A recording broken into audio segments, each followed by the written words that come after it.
Entrepreneurs want to partner with, with people who add a lot of value to their journey, whether it is by way of expertise, whether it is by way of a network that they get to avail of, whether it's by way of knowledge, whether it's by way of capital. They want to partner with people who do that. And we've managed to find a model that allows us to be a large, fairly successful business while we do it. So what started off as a personal motivation to help entrepreneurs has flourished, and it's a healthy, growing business right now for us. One thing is we expose the startup to a variety of opinions from a variety of different mentors. And these aren't just any mentors. They are mentors who have built successful businesses and have actually stood in the shoes of those very same entrepreneurs they're counseling. So these are guys who started off a business with nothing, 2 men and a dog and a bag type, picture a scenario like that. And they've built up companies that are worth several $100 million and gone through all of the pain that comes with those different steps. So we expose them to all of those founders.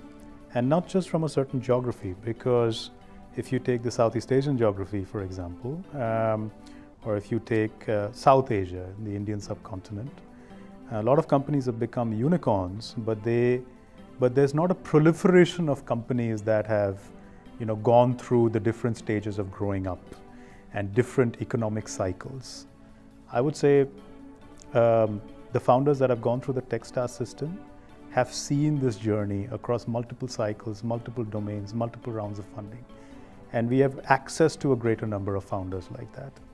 So those are the founders that we bring to the program, so that the people who are, in each of these accelerator classes can avail of that kind of umbrella of wisdom. So I think that's one best practice that sets us apart.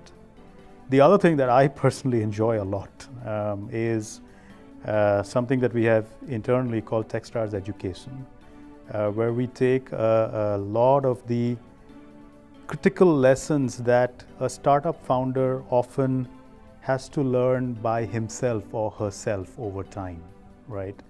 These folks are sharp. If you leave them alone by themselves, they will eventually learn these lessons. But they learn those lessons by making a lot of mistakes and wasting a lot of time and wasting a lot of money.